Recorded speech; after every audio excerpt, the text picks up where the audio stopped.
Hello dear students, I hope आप सभी बहुत अच्छे होंगे। तो बहुत लंबे टाइम के बाद आज मैं वीडियो रिकॉर्ड कर रहा हूं क्योंकि मैं थोड़ा सा बिजी हो गया था।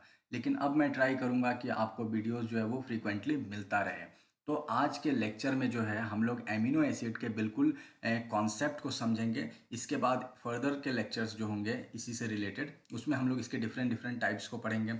जैसे यहाँ पे मैं थोड़ा सा टाइप आपको बस एक बार बोल देना चाहता हूँ। अभी आप लोग सुनने के बाद थोड़ा सा घबराइएगा नहीं, क्योंकि वन बाय वन जो है हम हर एक कॉन्सेप्ट को क्लियर करते चलेंगे बिल्कुल आराम से।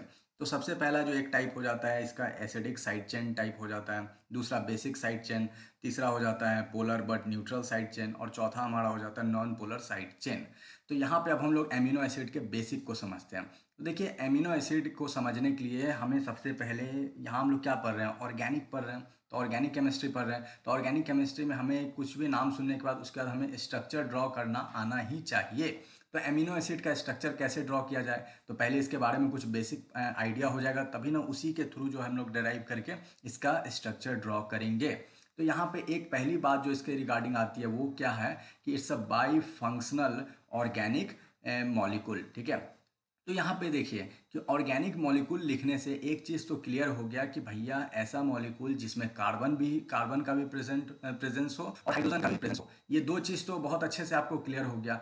बाई का मतलब भी आप लोग जानते हैं, बाई मतलब होता है दो। और फंक्शनल फंक्शनल हम लोग ऑर्गेनिक केमिस्ट्री में किसको कहते हैं, फंक्शनल ग्रुप को। लेकिन आपके सामने एक सबसे बड़ा सवाल ये आ रहा होगा कि सर फंक्शनल ग्रुप तो हम लोग बहुत सारा पढ़ चुके हैं ऑर्गेनिक केमिस्ट्री में, तो कौन सा स्पेशली दो फंक्शनल ग्रुप हम लोग इस एमिनो एसिड में यूज़ करेंगे।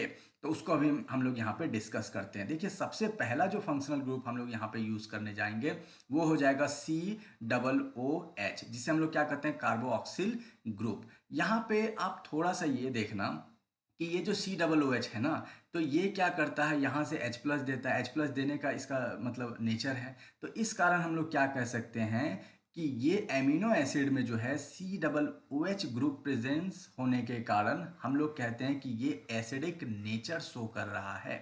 ऐसे देखिए, amino acid acidic nature show कर रहा है, क्यों? क्योंकि इसमें जो है COOH ग्रुप का जो है प्रेजेंस है। अब यहाँ पे हमने क्या बोला कि दो फंक्शनल ग्रुप हमेशा इसके साथ अटैच रहेगा। तो एक फंक्शनल ग्रुप तो हम लोग समझ गए कि COOH कार्बोक्सिल ग्रुप होगा, जिसके कारण जो है एमिनो एसिड में हमें एसिडिक नेचर देखने को मिलेगा। दूसरा क्या, कौन सा फंक्शनल ग्रुप हो जाता है? दूसरा हो जाता है NH2, जिसे हम लोग क्या कहते हैं, इसे हम लोग एमाइन फंक्शनल ग्रुप कहते हैं। अब देखिए, यहाँ एमाइन जो है NH2 है, इसमें नाइट्रोजन के ऊपर क्या होता है, लोन पेयर होता है। लोन पेयर होने के कारण यहाँ पे क्या होता है, ये बेसिक नेचर शो करता है। अब आपको बहुत अच्छे से क्लियर हो रहा होगा कि अच्छा, सबसे पहले सर आपने कहा कि ये बाई फंक्शनल ऑर्गेनिक मॉलिक्यूल्स है।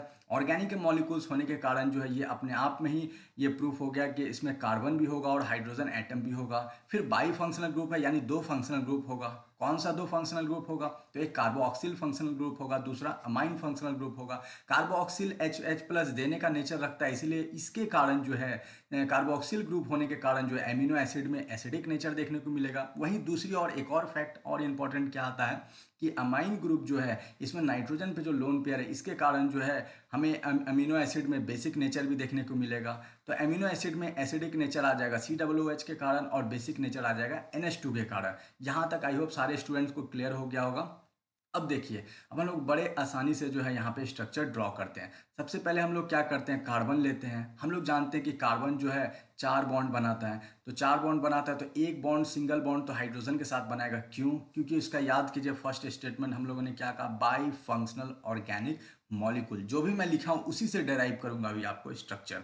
तो यहाँ पे एक क्या हो गया, एक बॉन्ड जो है सिंगल बॉन्ड हाइड्रोजन के साथ बनाएगा। और उसके बाद फिर हमने क्या लिखा था, इट्स बाई फंक्शनल, वो हो जाएगा बाई फंक्शनल ऑर्गेनिक मॉलिक्यूल है। तो दो फंक्शनल ग्रुप था, तो एक फंक्शनल ग्रुप हम लोग यहाँ पे क्या रखेंगे, COOH को रखेंगे। तो एक सिंगल बॉन्ड COOH हो गया। और दूसरा जो फंक्शनल ग्रुप क्या है, वो हमारा हो जाएगा NH2।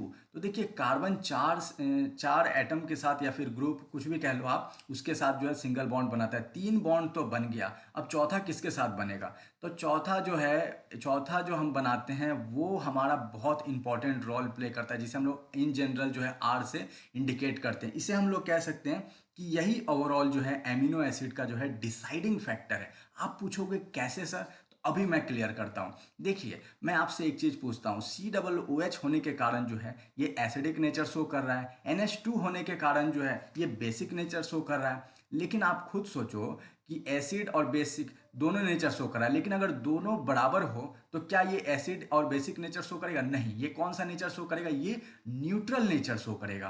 तो थोड़ा सा अगर एक सेकंड के लिए हम लोग आर को अभी नहीं देखते, हम लोग बस यही तीन को देख रहे हैं, ठीक है, यही तीन को कंसीडर कर रहे हैं। तो इस तीन को जब कंसीडर करेंगे तो यहाँ पे देखिए यहाँ पे हमारे पास जो है एसिडिक जो है, एक एसिडिक है, मतलब एक COOH ग्रुप को हम लोग क्या कर सकते हैं, एक एसिडिक नेचर शो करने वाला ग्रुप है।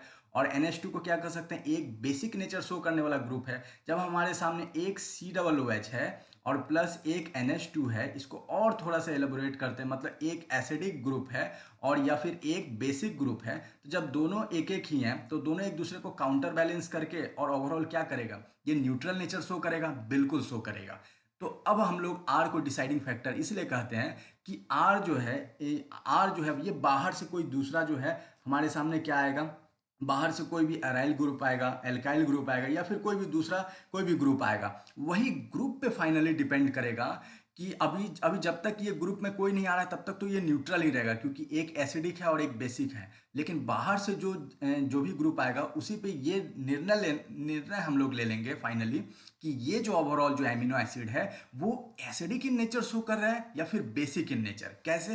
तो आप इमेजिन करो एक केस कि अगर आर सपोज कीजिए जो है आर में जो ग्रुप आया वो एसिडिक नेचर शो कर रहा है, तो किसका डोमिनेंस ज्यादा हो गया? तो एक तो दोनों था एसिडिक, तो एक एसिडिक ये लेके आया तो दो एसिडिक हो गया, एक बेसिक हो गया। तो एसिडिक का जो है डोमिनेंस जो है वो बेसिक के ऊपर हो गया, तो इस कारण जो है ये ओवरऑल एसिडिक नेचर शो करेगा। वहीं दूसरा केस हम लोग जब लेते हैं, जब आर सपोज कीजिए बेसिक ग्रुप का अटैच हो गया, तो ओवरऑल क्या हो जाएगा, बेसिक का डोमिनेंस हो जाएगा एसिडिक के ऊपर, तो ओवरऑल ये पूरा एमिनो एसिड जो है वो बेसिक नेचर शो करेगा। तो अब आपको समझ में आ रहा है कि आर जो है कितना इंपॉर्टेंट रोल प्ले कर रहा है कि ओवरऑल ये जो हमारा एमिनो एसिड है वो एसिडिक नेचर शो करेगा या फिर बेसिक नेचर शो करेगा। यहाँ तक किसी को भी कोई डाउट नहीं होना चाहिए। देखिए यहाँ पे हम लोग एक और इंपॉर्टेंट कॉन्सेप्ट समझते हैं कि ये NH2 ग्रुप जो है और ये COOH ग्रुप है, इन दोनों का जो पोजीशन होता है उसी बेसिस पे जो है हम लोग क्लासिफाई करते हैं एमिनो एसिड को तीन पार्ट में। एक हो जाता है अल्फा एमिनो एसिड, बीटा और गामा। कैसे? तो अभी यहाँ हम लोग समझते हैं।